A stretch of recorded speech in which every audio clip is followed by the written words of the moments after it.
Олар көлікпен үйге жеткенде көрші-қолаң, ағайын-туыс, тіпті Дарияның төркіні де үйге келіп үлгерген болатын. Барлығы құтты болсын айтып, егіздерге амандық тілеп жатты. Сыйлықтарын да құр қалдырмапты. Бәрі шат-шадыман. Тек әйтеуір Сұлтанның шекесі жазылмады. Абыр-сабырда ақырын бөлмеге кіріп, егіздерге кезек-кезек қарап қояды. «Сұлтан, неге көңілсізсің?» деді Дария. «Жоға, көңіл күйім жақсы. Сенен бірдеңе сұраймын, бірақ шынында айтшы, жарай ма? Мен қашан саған өтірік айтып жүрмін, жалпы айтқаным ғой. Не айтатынымды тұспалдап тұрмын. Балалардан әлі күдіктеніп тұрсын білем. Себебі сендерде де біздің тұқымдарда да егіз жоқ. Айтқың келгені осы ма?» дедім. Дария көзі мөлдіреп, даусы дірілдеп. «Алла қос-қостан перзент сыйласа қайтейін енді? Күйеуім ұнатпайды, сенбейді деп біреуін ғана тірі қалдыр дейін бе? Айтшы өзін». «Мен олай дегенім жоқ, жай ғана». Осы кезде қызының жағдайын сұрауға есіктен кіре беріп әңгіменің шет жағасын естіп үлгірген Дарияның анасы. Дарияның түп нағашылары егіз болатын, деді қабағы қатулы күйде. Сасқалақтап қалған күйеу баласы үнсіз есіктен шығып кетті. 3 күн тойлап абыр-сабыр басылып, үйде өздері ғана қалды. Баяғы әңгімені енді енесі жалғады. Құдды бір өзінің немерелері еместей емірене иіскемейді. Сұлтан қайын енесінің әңгімесінен соң аздап өзін басып, балаларына бауыр баса бастаған болатын. Енді анасы қояр емес. «Қайдам, егіз сұрамап едім Құдайдан, тұқымда да жоқ, бәле қайдан тап бола қалды деймін де», деп ерні сылп еткізді. «Неге Алладан қорықпайсыздар, мам? Ағам да күйдіріп еді өткенде. Жұрттар осындай перзентке зар болып жүр ғой. Сіздердікі не бұл? Шүкірсіздік қой», деді Дарияның қайынсіңлілі. Күндер өтіп жатты. Сұлтан аса ішкілікке құмар емес болатын. Қос ұлды болған соң жолдастарына «Құдайға шүкір жасап берем» деп, «Қуанышты жуамыз» деп күнде аузы құрғамайтын болды. Ол әдетін де енесі келінінен көрді әрине. Балам байғұс ішкілікке салынып кететін болды. Қайтсын енді, балалары өзіне ұқсамағасын күдік шіркін жеп бара жатыр да. «Мама, неге олайсыз? Мен біреуден туып келіппін бе? Неге өз қандарыңыздан қашасыздар?» деп ашуланды Дария. Егіздер өсіп келеді, бірақ үйде ұрыс жанжал толасымайтын болды. Ақырын ғана шағып сөйлеп қойып, дым білмегендей отыратын енесі Дарияны шаршатып жіберді. Анасы күнде миына құйып отырған соң Сұлтан да күдігін үдете түсті. Баяғы Дарияның соңына түсу қайта басталды. Балалары ежептәуір өсіп қалғанда төркініне қыдырып баратын болды. Көлік жалдап үйден тіке шығып кететін болды. Сұлтан жұмыста болғандықтан таксиді қайынсіңлі шақырып берді. 2 баланың жайын жасау оңай емес әрине. Көлікте біреуі памперс былғап, біреуі құсып, Дария қатты әбіріп келе жатқанда Сұлтан қоңырау шалды. «Қайда жетіп қалдыңдар?» «Білмеймін, жол қарауға шамам жоқ. Әбіржіп келемін өзім». «Неге әбіржейсің? Онда тыныш үйде отырмайсың ба? Өзін төркінге барам деп қылқылдап қоймадың емес пе? Көмектесіп кішкене өзін апарып салсам болар еді ғой. Мен ерігіп жүрмекенмін, жұмыстамын». «Одан да көп сөзді қой. Қандай таксиге отырдың сонда?» деді қатқыл үнмен. «Танымаймын бұл кісіні». Ерке қыз шақырды үйге. «Танымасаң, онда суретке түсіріп жібер түрін. Есің дұрыс па? Қалай түсіремін? Болмаса видеомен звондаймын қазір. Көрейік не істеп отырғаныңды. Сенің денің сау емес», дей бергенде тұтқаны қойып Сұлтан бейне қоңыраумен хабарласты. Дария телефонды көтермесе жанжал шығатынын біліп амалсыз тұтқаны көтерді. Дауысын ақырын қойып сөйлей алмай отыр. 2 баласы бірде етегіне жармасып жатса, жанында отырған кісілер түсінбей қарап, Дарияның мазасы қашты. Оны түсінетін Сұлтан ба? «Таксисті көрсет», деді дереу сөйлеуге жанындаларға ұялып. Ақырын телефонды жүргізушіге бұрды. «Енді жанында кім бар, соларды көрсет». Амалсыз жан-жақты видеоға түсірген кейіп танытып, көлік ішіндегілердің бәрін түгел көрсетті. Құдай оңдап жанында үлкен апа отырған болатын. Дегеніне жетіп көңілі жайланып күйеуі телефонды өшірді. Еріксіз көзіне жас келген Дария терезеге бұрылды. Көлік ішіндегілерден ұялып кірерге тесік таппай отыр. Көзден аққан ыстық жас пен өңешке тығылған өксігін тоқтата алар емес. Балаларын көтеріп түсіп қалғысы келді. Бірақ межелі жерге жетейін деп қалғандықтан өзін-өзі басты. Көлік ішіндегілер Дарияны онсыз да жақтыртпай келеді. Сыбыр-күбірі басылар емес. Дария естісе де естімеген кейіп танытып үнсіз келеді. Екі баламен әбіржіп не жүріс, жеке көлік жалдаса қайтеді. Көліктің ішінің ауасын былғап, әрең демалып келеміз. Телефонмен сөйлескенін қайтерсін, өзі әбіржіп келе жатып, үнсіз келе жатқан Дарияның көздерінен тағы да еріксіз моншақтар төгіле берді. Кеш болмай үйіне жеткеніне қуанып көліктен түсерде өзін-өзі ретке келтіріп, төк болмағандай күлімсіреп үйге кірді. Тосыннан қос жиені келгеніне қатты қуанып, нағашы жұрт тойлатып жіберді. Күйеу бала келмеді ме, неге өзің келдің, әбіржімедің бе деп жаны қалмай сұрап жатыр. Келгісі келіп еді, жұмыстан жібермеді, амалсыз қалды. Сәлем айтты сіздерге. Жеке көлік жалдап шығарып салды. Әбіржіме еркін отырып жақсы жетіп қалдық деп өтірік айта салды. Ондағы ойы күйеуін жаман етіп көрсеткісі келмегені еді. Дұрыс бопты деген әкесі ештеңеден хабары жоқ жиендерін ойнатып отыра берді. Дарияның солғын жүзінен бәрін ұққандай анасы байғұс көз астымен қызына қарап қояды. Дарияның төркінде жатқанына бүгін 3-ші күн. Осы 3 күн ішінде неше рет қоңырау шалып, неше рет тергеп, неше рет бейне қоңыраумен хабарласып Сұлтан Дарияның әбден мазасын алды. Сонында шыдай алмай кеткен ол. Онда несіне жібердің Сұлтан? Келгелі қылқылдап әбден тиісіп болдың ғой. Сені түсінбеймін, осы әке-шешем мені көшеге жіберіп қойып қарап отырады деп ойлайсың ба? Мен мұнда біреумен кездесуге емес, әке-шешемді көруге келдім ғой. Не деген адамсың өзі? Мен сондаймын, шыдасан, осы шыдамасан сонда қалып кет. Не деп тұрсың? Бұл әзілін бе, сонда қал деп тұрсың ба? Шыдамасан дедім. Сонда өміріміздің соңына дейін осылай тергеумен өтпекшісің бе? Қатынға сенуге болмайды мына заманда. Қатын үйден шықса сайтан азғырады. Мына сөздер енесінің сөзі екенін іштей сезіп тұр. Бірақ айтса бәлеге қалатынын да біліп тұр. Сонда кімге сенуге болады, деді ызадан жарылғандай болып. Ары қарай сөйлесуге құлықсыз Дария үнсіз тыңдады. Дария төркінінен қайтқанша ашумен телефонын сөндіріп тастады. Тағы да 2 күн әкесінің үйінде дем алып, артынып-тартынып өз үйіне қайтты. Әрине, Сұлтан оны тағатсыздана күтуде еді. Тіпті жұмысқа қолы бармай 2 күні 2 ғасырдай болды. Сол күні жұмыстан ерте қайтқан ол көшеде қақпа алдында бөтен көліктің тұрғанын байқады. Дереу үйге кірді. Қас қылғанда Дария үйге келгенде ешкім жоқ екен. 2 баласы сыртта ойнап отыр. Таксист кісі есік алдында сөмкелерін жайғастырып жатыр екен. Асыға басып кірген Сұлтан әй-шәй жоқ Дарияның білегінен қыса ұстады да үйге кір деп ымдады. Таксист кісіге жолақысын берді де жөніне жіберді. Ішіне жын кірген адамды 2 көзі қызарып шарасынан шыға жаздаған ол аяқ-қолы дірілдеп үйге кірді. Иә, айт, амандаспайсың ба? Балаларын ойнап отыр далада, оларға да қарамадың. Айт дедім саған. Нені айтам? Неге 2 күн бойы телефонын өшірулі? Мына еркек неге үйдің ішіне кіріп көмектесіп жатыр? Келгенше бір уәде беріп келдім бе әлде? Төркініне барып құтырайын депсін? Айт шынынды, кімнің астында болдың 2 күн бойы? Мені біліп қоймасын деп телефонында әдейі өшіріп қойдың ба? Аурусың сен, барып емдел немесе қазақшылықпен оқытыл. Есің дұрыс емес, адам соншалықты харам ойлайды ма? Сен ойлатып тұрсың соны. Сұлтан жолдан шаршап келдім ғой, қойшы өтініш. 2 бала да әбіржді. Жуындырып ұйықтатайыншы. Баланды қоя тұр. Әңгімеміз әлі аяқталған жоқ. Неге ақтала алмай тұрсың қашқақтап? Не деп ақталам Сұлтан? Еш жазығым болмаса. Мына сұмдыққа шыдамаған Дария 1-2 рет сөз қайтарамын деп алғаш рет оңбай таяқ жеді. Қайын сіңілісі келіп қалмағанда кім білсін не боларын.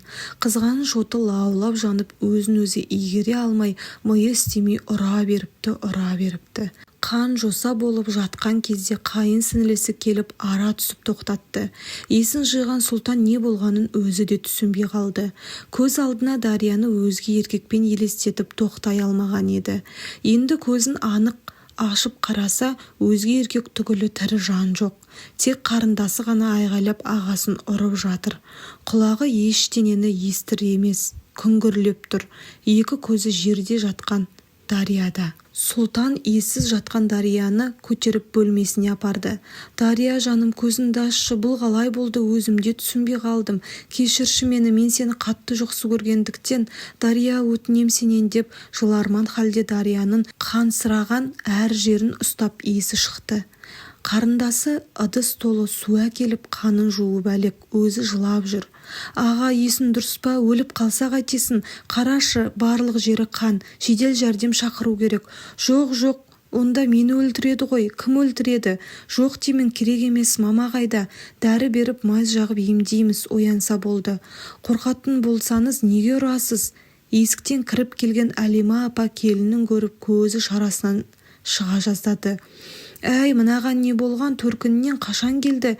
Екі бала далада балшықта ойнап отыр, қарамай ма деп ұрсуға оқталып келсем, не болды деймін, Сұлтан? Мам, үйге келсем ағам ұрып жатыр екен, әрең ажыратып алдым.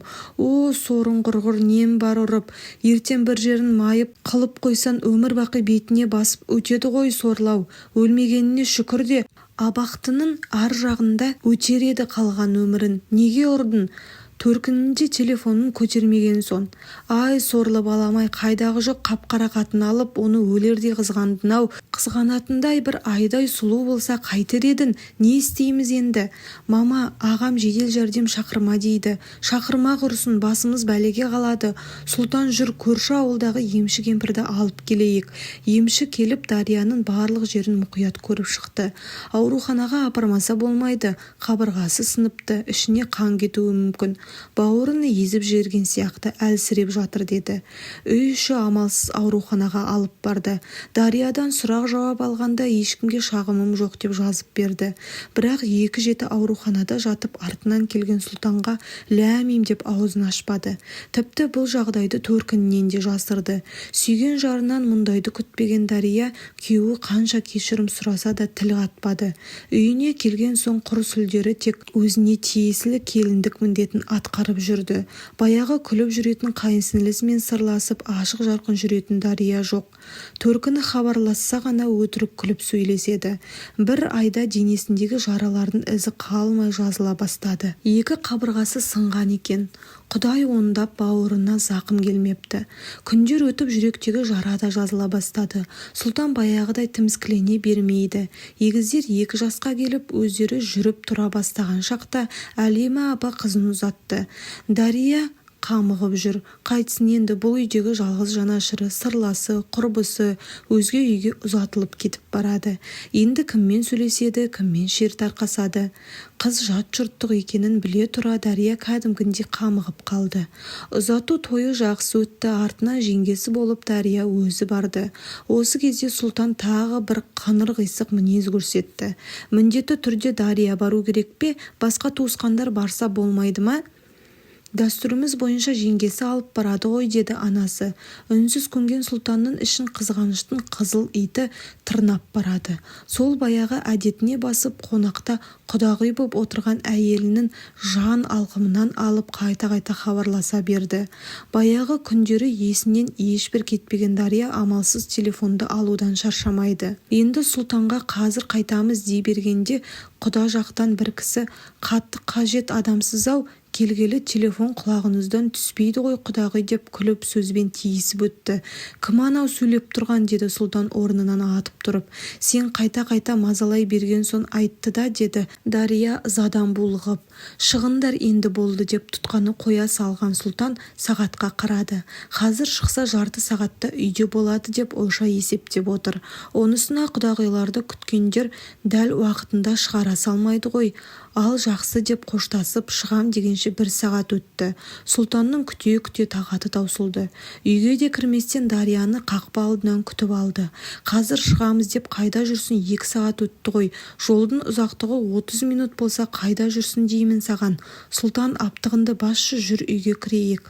Жоқ, тап қазір айт, қайдан келдің? Тағы бастадың ба? Әне жеңгейден сұрасаңшы, жалғыз барған жоқпын ғой, мына қайнымнан сұра, деп көлікте отырған ағайын інісін көрсетті. Сұлтан амалсыз үйге кірді. Тұшымды жауап ала алмадым деп Дарияны ашулы көзбен ішіп жеп барады. Үйде келім-кетім адам азайғаннан Сұлтан тағатсыздана күтті. Бірақ дегеніне жете алмады. Себебі 2 күннен соң құдалыққа баратын болып, үлкен неке тойына аға жеңгесі бірге баратын болды. Тойға қызу дайындалып, Дария Сұлтанмен сөйлесуге шамасы келмеді. Ал Сұлтан амалсыз күтті. Той да басталды. Төрде отырған құдаларды күтіп, жігіттің жұрты зыр жүгіріп жүр. Әсіресе ағасы мен жеңгесіне келіп қайта-қайта жағдайларын сұрап кетіп жатыр. Әр келген кісіге алара қарап Сұлтан отыр. Бір кезде елулер шамасындағы үлкен кісі келіп Сұлтанмен амандасып жағдай сұрасты да Дарияға қарады. Құдағи, жайлы отырсыздар ма? Иә, жақсы, рахмет деп Дария артық ауыз сөз айтпай теріс бұрылды. Қысылып отыр, сөйлесейін десе Сұлтаннан қаймығады. Сөйлемейін десе үлкен кісіні менсінбегенде боламау деп ұялды. Осы кезде Сұлтанның шыдамы таусылды да орнынан атып тұрды. Қайтеміз, жинал, мамаға айт. Сұлтан, жынды болайын дедім бе, той енді басталды ғой, ерке қыздың абыройын ойласаңшы. Сенің кеткің келмей отыр ғой, я, ырбандап билегің келіп отыр ма әркіммен. Ақырын сөйлеші жаным, ұят қой біреу естісе. Тұр дедім мен саған. Дария Сұлтанның мінезін беске білетіндіктен ақырын орнынан тұрды. Көзімен енесін іздеді. Енесі қарсы алдында үстелде бұларға қарама-қарсы отыр екен. Жанына барып Сұлтанның айтқанын жеткізді. Сен ырбандамай тыныш отырсаң қызғанбайтын еді. Өзін бірденені бүлдіргенсің де көзінмен сүзіп әркімді. Отырыңдар, тыныштықты бұзбай. Үйге барған соң сөйлесеміз деді. Өтірік күліп жүзін бұрып әкетті. Амалы құрыған келіні үстел басына қайта оралды. Сұлтан шырттай боп сырт киімін киіп күтіп тұр. Анасының сөзін естіген ол ашуланып орнына қайта отырды. Дария бейшара енді ешкім келмесе екен деп тілеумен болды. Бірақ Құдай бір айналдырса шыр айналдырады демекші, тағы бір ора жасар әйел мен еркек жандарына келіп жақсы отырсыздар ма деді. Бұлар Сұлтанның қарындасының қайнағасы мен абысыны болатын. Екеуі Дария мен Сұлтанды биге шақырды. Дария билемейтінін айтып орнынан қозғалмады. Ал Сұлтан жымындап әдемі құдағимен бір билеп келді. Сұлтан келіп үстелге жайғасқанда Дарияға билейік деген ұсыныс тағы келіп түсті. Оның да бетін қайтарған Дария құдалар жаққа жағымсыз болып көріне бастады. Әйелдер жағы ернін сылп еткізіп өзінше менсінбегенін нес десе, еркектер жағы қатқыл қабақпен әйелден жалғыз осақ отырғандай тойда десті.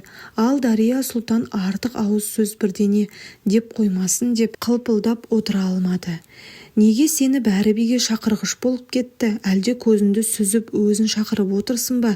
Сұлтан, кетейікші бұлай отырғаннан. Бағана айтқам саған кетейік деп, шыртындап кеткің келмеді. Шыртындап дегеніне мен ерке қызды ойладым. Өтірік көлгірсіме деген Сұлтан орнынан атып тұрды да шапалақпен Дарияның бетінен салып қалды. Бетін ұстаған күйі жүгіріп сыртқа шығып кеткен Дария өздері мініп келген көлікке отырды да екі көзіне ерік берді. Өз-өзін тоқтата алмай жылады. Ал Сұлтан, тыныштық па, құда бала деп жанына келген кісілерге қызғаныштан құтырған адамдай көздері қызарып алара бір қарады да ашуын ақылға жеңдіре алмай тағам толы үстелді ақтарып жіберді. Тойдың шырқы бұзылды. Тез-тез басып сыртқа шықты да Дарияны үйге алып тартып отырды. Үйге келген соң тынышталар емес, келіншегін соққыға жығып, бөгде еркекке көзін сүзген мынадай болады деп ұра берді. Артынша келіп жеткен анасы ажыратып әлек. Сұлтан, қой деймін саған, өлтіріп қойып бәлесіне қаласың балам. Сен емес пе қатын көшеге шықса шайтан азғырады деп миымды жеген. Енді несіне араша түсесің бұған? Шайтан азғырып біткен бұны. Құдалыққа бірге барғандар жанжалдың үстінен түсіп тосылып тұрды. Бірі ақылын айтса, бірі ажыратып әлек. Сұлтанды сыртқа алып кетті. Әмина апаның қарсыласқанына қарамастан туыс ағасы жедел жәрдем шақырып Дарияны алып кетті. Бір жетіден кейін көзін ашқан Дарияның алғашқы сұрағы егіздерін сұраумен басталды. Себебі егіздеріне қарайтын жалғыз жанашыры қайынсіңлі де қасында емес. Балалары жақсы, енесі қарауға денсаулығым жарамайды деп балабақшаға беріпті. Бұл жолы Дария ұзақ жатты. Баяғы соққыдан қисық біткен қабырғасы дәл сол жерден тағы да сынып кетіпті. Ауруханадан шығарда Дария ата-анасына хабарласып алып кетуін өтінді. Екі жиенін алдымен барып алып келген Дарияның әкесі аурухананың алдында кемпірі мен қызын күтіп тұр. Ақырын басып есіктен шыққан қызын көріп жүрегі езіліп кетті. Үйінің кенжесі қалта түбім деп жақсы көретін перзентінің аянышты түрін көре алмады. Теріс бұрылып екі көзіне толып қалған жасты ешкімге білдірместен сүртіп жіберді де әке байғұс намысқа тырысып жыламады. Қызының еңкейіп кемпірлерше жүрген жүрісі мен шырам қалған көгерген жүзі, солғын тартқан жанары ата-анасының жүрегін езіп жіберді. Үйге келгенше ешқайсысы үндемеді. Тек егіздер ғана мамалап мойнына асылып қояр емес. Қайтсын енді, анасын көрмегелі біраз күндер өтті. Жиендерін өзінің алдына алып қойған анасы Дарияның жағдайын ойлады. Өзі әлсіреп белін ала алмай әрен отырғанда балалары асылып салмасын деп уайымдайды. Үйге келіп терілеп тепшіп ыстық сорпа ішіп, әлденіп артынша шай ішіп қайта ұйықтап кетті. Қыздары ұйықтап жатқанда әкесі мен анасы сыбыр-күбір әңгімеге көшті. Не жағдай болыпты, айтты ма? Жоқ, айтпай отыр ғой сол. Бірақ мына түріне қарасаң қолын сыңғыр сұлтан ұрған сияқты. Өзінен сұрасақ бәрібір айтпайды. Мен құдағойдың үйіне барайын, дұрыстап сөйлесейік. Ұрғызып қарап отыратындай қызымнан теріс айналған жоқпын деп Дарияның әкесі әңгімені қысқа қайырды. Төркінінде екі жеті жатты. Тіс жарып ештеңе айтпады. Әкесі Дарияға білдірместен құдағойдың үйіне барып қайтты. Ол жақтан қатты ашумен оралды. Құдағойы келінің керек етер емес. Отан болам десе келсін өзі. Мен оған ештеңе дегенім жоқ деп үйіне кіргізбестен құдасымен аулада тұрып сөйлесті. Одан шығып сұлтанның жұмыс орнына келді. Сұлтан да қатулы қабақпен ұрдым, қызыңыз көшеге шықса жыртындап кетеді. Әсіресе бөтен еркектердің алдында деп өтірікті көз алдында болғандай етіп баяндап отыр. Қызыма жала жаппа сұлтан, ойлан. Аяғыма жығылып жылатып сұратамын кешірімді. Ол кезде кеш болады. Екі балан мен келіншегіне зар болып өтесін. Аяғыңызға жығылмасым анық. Осы сөздерін есінде болсын деген қайын атасы есікті тарс еткізіп жауып, тіке үйіне бет алды. Құдандалас болған соң қызымның бақыты үшін деп бәрін реттеймін деп барған Дарияның әкесінің көңілі қатты қалды. Қызын ешкім керек етіп отырған жоқ. Жасауын алып қайтудан басқа шара жоқ. Үйіне келіп қызымен отырып ашық сөйлесті. Мән-жайды түгел баяндаған Дария сұлтанды қанша іштей қимаса да өмірінің тағы да қор боларын ойлап ажырасуға келісім берді. Әкесі сол күні-ақ үлкен жүк көлігін жалдады да үлкен ұлымен бірге Дарияның артынан барған жасауын алып қайтты. Іштей қуанса да үнсіз тұрған енесі бәрін көзбен бақылап тұрды. Заттарды артып жатқанда көрпе төсекке кезек жетті. Сырттан жолқына кіріп келген Әлима апа, көрпе төсек менікі, тоғыз апарғанда барлық матаны алып келгенмін. Ал ішіндегі мақтасын өз қолыммен тапсырған құдағи Исмаққа. Сондықтан оны алуға хақыларың жоқ, деді дір-дір етіп. Құдағи, мен сізбен салғыласып отыратын қатын емеспін. Көрпе төсек апарсаңыз қызымды құлша ұстадыңыздар. Адам есік алдындағы құлға да төлем төлейді. Дарияға төлеген төлемім деп біліңіз. Ал мына ақша апарған қалың малыңыз. Енді заттарыңызға ие болуға хақыңыз жоқ, деді де құдасы Әлима апаның алдына бір бума ақшаны лақтырып жіберді. Ақшаны көріп үнсіз қалған Әлима апа не аларын білмей, не алмасын білмей тұрып қалды. Барлық затын түгел артып Қақпадан шығып кеткен Дарияның әкесі мен ағасы жол бойы үнсіз келді. Бұларды есік алдынан Дарияның өзі күтіп алды. Соңғы рет терең күрсінді де қайтып ол үйге бармасын білген соң екі баласын аймалап сәкеде ұзақ тұрды. Көзінен аққан еріксіз жасқа да мән бермеді. Анасы келіп кешкі асқа шақырғанша осында отырды. Ертеңнен бастап, тіпті бүгіннен бастап енді өмірін екі ұлына арнаймын деп шешті.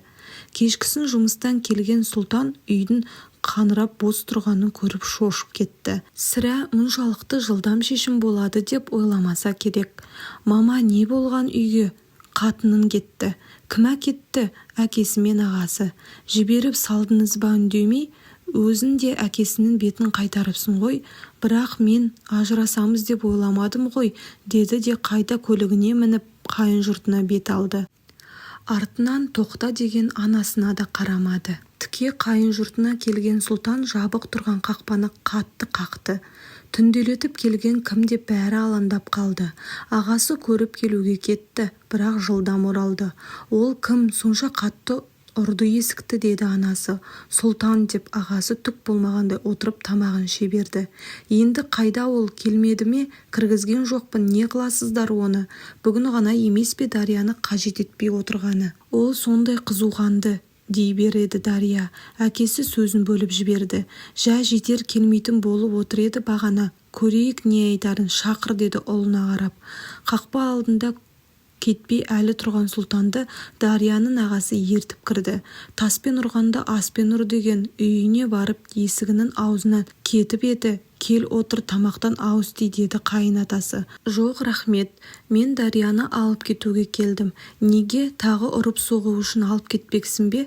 Ұрсам өзімнің қатыным, өзім білем. Кезінде маған тапсырдыңыздар ма? Енді біздің отбасымызға араласпаңыздар. Өз проблемамызды өзіміз шешеміз. Дария, заттарыңды жина. Қит етсе төркініне қашып құтыламын деп ойлайсың ба? Әй шырағым, Дарияның бұлай келіп отырғаны алғаш рет. Не оттап тұрсын? Өз үйіме келіп өзімізге діңкілегенін, қайсасқанын, жайынды біл, күйеу деп сыйлағанымызды әлі түсінбей тұрсын-ау. Маған сыйластықтарыңыздың қажеті жоқ. Мен тек қатынымды алып кетуге келдім, болды. Тек қатының ба? Ал балаларын ше? Оларды алып қалам десеңіз өзіңіз біліңіз, деген Сұлтан баяғы күдігін тағы ақтарды. Осы кезде сөзге араласқан Дария: Сұлтан, шаршадым сенің мына мінезіңнен, мен қайтпаймын. Ойлан, мен екінші рет келмеймін. Ойланып болдым. Ата-анамды сыйламай тұрсын, ертең басыма әңгір таяқ ойнататының белгілі. Мен қайтпаймын. Қатынсыз қалады деп тұрсын ба? Керегінде шамалы. Әркім көзін сүзген қатын түбі оңбас дей бергенде Дарияның ағасы жағынан жұдырықпен қойып қалды. Аузынан қан бұрқ еткен Сұлтан алара бір қарады да сыртқа шығып кетті. Сұлтан сол кеткеннен мүлде хабарсыз кетті. Арада 6 ай өтті. Дария заңды түрде ажырасты. Сот отырысына Сұлтан келмеді де, екі баланы өзі алған Дария алиментті де қажет етпеді. Аш құлақтан тыныш құлақ, солардың бет-жүзін көрмесем, дауыстарын естімесем болды. Ақшасының да керегі жоқ деп ойлады. Араға 2-3 жыл салып, бір күні базарда екі баласына киім алып жүрген баяғы келін болған кезіндегі көрші келіншекті көріп қалды. Ол да балаларын киіндіріп жүр екен. Сөзіне қарағанда Сұлтан ажыраса салып өзге қызға үйленіпті. Бірақ жағдайлары мәз емес. Сұлтан бүгінде тек үйінде екінші әйелін андумен уақыт өтеді. Баяғы жақсы табысты жұмысынан айырылған, тек анасының зейнетақысына күн көріп жүр. Қарындасы ағасының екінші рет үйленген кезінде келді де одан соң ат ізін салмады. Ағасына өте ренжулі, ал ағасынан алған әйелін тіпті ұнатқан жоқ. Назира бүгінде сыланып сипанып алды да көзіне көзілдірігін тағып сыртқы қақпаға беттеді. Бүгін қайда шықтың, деді Сұлтан. Онда шаруам болмасын, түстен соң келемін. Қайда барасын дедім саған? Құрбымның үйіне. Черная кассамыз бар бүгін. Өткен жолы ғана бардың емес пе? Айына 1 рет еді ғой. Енді 2 рет болады деп күйеуінің сөзіне мән бермеген Назира сөмкесінен айнасын алып, жүзін бір шолып өтті. Сұлу келбетіне көңілі толып рахаттана керілді де қақпадан шығып кетті. Артынан жүгіріп шыққан Сұлтан әйелінің сылқым басып бара жатқанын көрді де жұдырығын ала жүгірді. Бірақ ұруға беттей алмады. «Немене, ұрмақсың ба? Милицияға тізгіндеп жіберемін. Менімен ойнама жаным» деп мысқылдай күлді де шақырып қойған таксиіне отырып кете барды. Амалы құрып қала берген Сұлтан жұдырығын түйген күйі үйіне кірді. Ұра алмайды әрине. 2 рет ұрып 2 рет жазасын өтеп шыққан. 15 күн абақтыда жатып қорлықтың бәрін көрген. Сондықтан қазір қол көтеруге жүрексініп тұрады. Үйге кіре салып ашулы жүзбен анасының жанына жетіп барды. «Осыма алып берген қатыныңыз тіпті мені адамқұрлы көрмейді. Несі бар әбідемі келін, баяғы қара қатынынан қайда сұлу. Қызғансан осы қатыныңды қызғансайшы». Дария Жексұрынның қай жерін қызғандың кезінде таным бар деді анасы. Сол Дарияның тырнағына да татымайды, миына құйыныз өз бетімен кеткен. Оны қатын қылып ұстау өз қолында, еркек болсайшы сәл. Анасымен сөйлесудің ешбір мәні жоқ екенін түсінген Сұлтан бөлмесіне кетті. Төсегіне жата кеткен ол баяғы күндерін есіне алды. Дарияның үй ішіне береке кіргізіп, 2 баласының былдырлаған тілдерімен шаңырағына шаттық сыйлаған күндерін ойлады. Сағынатын сияқты ма өзі? Ойын айнадағы телефон үні бөліп жіберді. Назираның телефоны қалып кетіпті. Алып қарап еді. Бану деген біреу хабарласып тұр екен. Тұтқаны көтере бергені сол ар жағында дауысы гүрілдеген бір еркек. «Келдің бе жаным?» деді. «Бұл кім? Сен кімсің?» деді анау. «Мен Назираның күйеуімін». «Қайдағы күйеу? Ол байым өлген деп еді ғой?» деді әлгі еркек. «Сен кімсің деймін саған?» «Ой саған» деді де тұтқаны қоя салды. Сұлтан не ойларын білмей аз-кем тұрды да телефонын ақтара бастады. Бірақ ештеңе таба алмады. Бағанағы нөмерге қайта хабарласып еді, сөндірулі. Амалсыз Назираның келуін күтті. Кешке тым кеш келген әйелін есік алдында күтіп алды. «Қайдан келдің?» «Құрбымның үйінен» деді аузынан ішімдіктің иісі бұрқ етіп. «Телефоның қалып кетіпті, іздеушілер көп болды». Мейлі» деп қолын бір сілтеді. «Сенімен сөйлесіп тұрмын, жанын барында шынында айт, кімнің төсегінен келдің?» «Бақтиярдың». «Осыма білгің келгені?» «Ал айттым» деді мас күйінде тәлтіректеп тұрған сылқым келіншегі сыңғырлай күліп. «Бақтиярыңмен қосып тірідей көмемін сені. Қолынан келеді ме? Ал көме ғой. Сөйтте өмір бақи Теміртордың ар жағында көзін мөлдіреп отырсын. Маған енді бәрібір» деді Сұлтан әйелін бір ұрып құлатты. Өзі тәлтіректеп тұрған Назира шалқалақтай берді де ұшып түсті. Сол күйі қимылдамады. «Тұр орнынан» деді Сұлтан. Назира тіл қатпады. Күйеуі біраз қарап тұрды да Назираны жұлқылай бастады. Назираның бақилық болғанына бүгін бір рет өтті. Әлима апаның үйінде Сұлтанның шаңырағында Назираның 7 күндік асы беріліп жатыр. Ат ізін салмай кеткен қызы анасын уайымдап келді. Әлима апаға жанашыр болып отырған осы қызы ғана. Ал Сұлтанның сол күннің ертеңіне ақ қолына темір кісен салынған. Бірақ Назираның іс-әрекеті мен Сұлтанның іс-әрекетін ескере келе және қасақана жасалмаған қылмыс деп тауып, Назираның ішімдікте болғанын анықтап, жазаны жеңілдетіп 3 жыл бас бостандығынан айырды. Бүгінде Әлима апа жалғыз өзі тұрады. Ауық-ауық қызы келіп жағдайын біліп тұрады. Көбі кетіп азы қалды. Сұлтанымның келетін күні жақындады деп өзін жұбатады. Бар арманы баласы аман есен келсе, Дарияның артынан кешірім сұрап бармақшы. Үйге алып келу ойында жоқ әрине. Қайтып келетініне де сенбейді. Тек немерелерін бір иіскеу арманы. Алда қанша өмірі қалғанынан бейхабар. Немерелерімді көре алмай өліп кетем бе деген қорқыныш бойын билеп әкетеді де тұрады. Ал Дария қазір бөлек үйде тұрады. 2 ұлымен және ағасының баласы бар. Ата-анасы мен аға жеңгесі хабар алып келіп тұрады. 2 ұлы әлі кішкентай деп ағасының баласын уақытша сонда жіберген. Ол жоғары оқу орнында оқиды. Бос уақытында егіздерді мектепке апарып әкеледі. Олар қазір 3-ші сыныпта оқиды. Ал Дария өз мамандығы бойынша жұмыс жасайды. Бүгін Сұлтан ақталып шығады деген күні Әлима апа үйіне қызын шақырды. Зейнетақысынан жиған әз-маз қаражатына бір қой алып дастархан жайды. Құран оқытып, шүкіршілік айтып, елдің батасын алмақшы.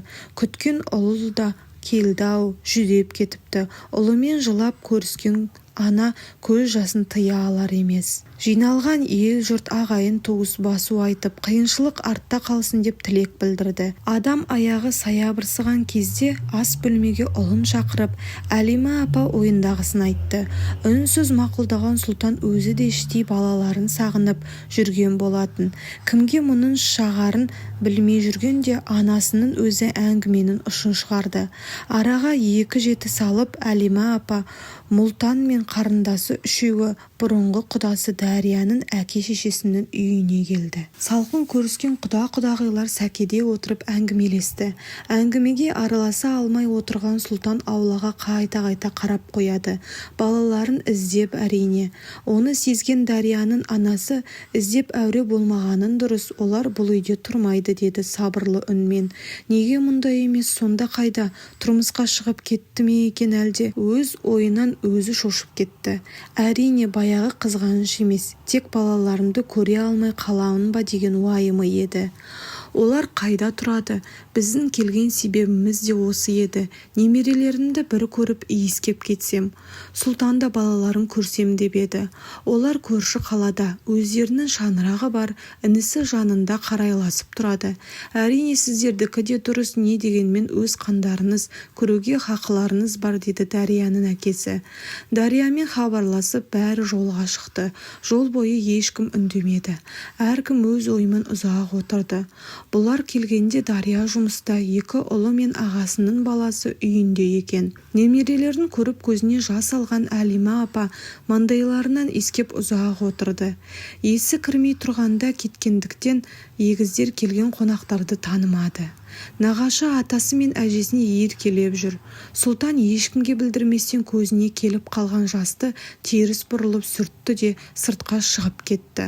Қарындасы 2 інісінің бетінен қайта-қайта сүйіп жатыр. Кезінде кішкентайларында екеуінді кезек қарап, түнімен жеңгесі екеуі ұйықтамайтын. Сол кездерді есіне алып өсіп қалыпты ғой деп іштей қуанды. Есіктен Дария кіріп келді. Бойында бәрі бір тәрбиесі бар келін, қазір бөтен болса да бұрынғы енесіне сәлем салды. Өркенің өссін, бала шағанның қызығын көр, бақытты бол, көп жаса деп Әлима апа тілегін жаудырды. Тек Сұлтанмен салқын амандасып, қайынсіңлісімен жылап көрісті. 1-2 сағат отырып қайта жиналған олар анда-санда тек балаларды көріп тұруға келісті. Дарияның өміріне араласуға хақылары жоқ екенін біледі. Сондықтан артық ештеңе күтпейді де. Қазір Сұлтан қайта үйленуге жар іздеп жүр. Алла адал жар нәсіп етсін деп іштей тілек тіледі Дария.